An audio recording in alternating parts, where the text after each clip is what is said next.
After religion, if you think about it, what is the other human activity which is universal, seems to have been there right from the beginning of society, and is imbued and endowed with lots of ritual? They point to the sky, they eat chicken before their games, and they'll pay $3 million for a home run ball. Now, what could be stranger than that? I'm Bruce Hood. I'm from the University of Bristol in England, and I'm a developmental psychologist.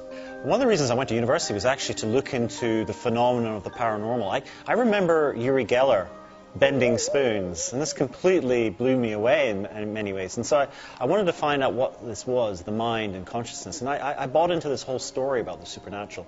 My interest in the supernatural waned when I discovered there was no real reliable evidence for it. And I kind of gave up that pursuit of that interest and just got into studying the emerging mind. And I did that for about 20 years. And more recently, I kind of went back to my first interest, my first passion, which was the supernatural, because I recognized that human adults have all sorts of quirks of thinking. This was part of my research into the mind. And I started to realize that so-called supernatural beliefs could actually have an origin in children, as opposed to the common assumption is that we believe what we're told by society. So I kind of got interested in this idea of looking or tracing or trying to find the evidence that these beliefs come from within the child. And I think I've done so to a certain extent.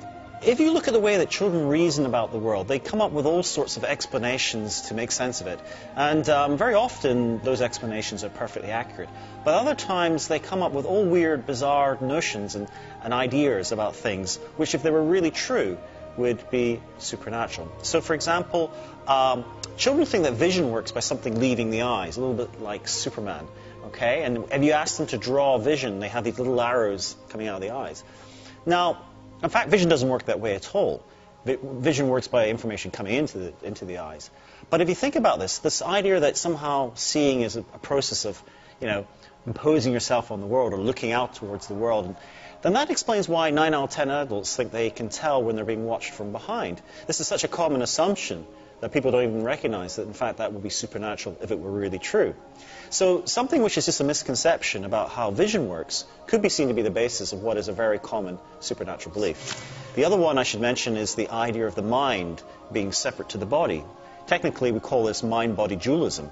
And this is something that most people assume without ever questioning it. They assume the mind is somehow independently of the body because we experience that every day. We have a thought about having a cup of coffee and then we move our hand to pick it up.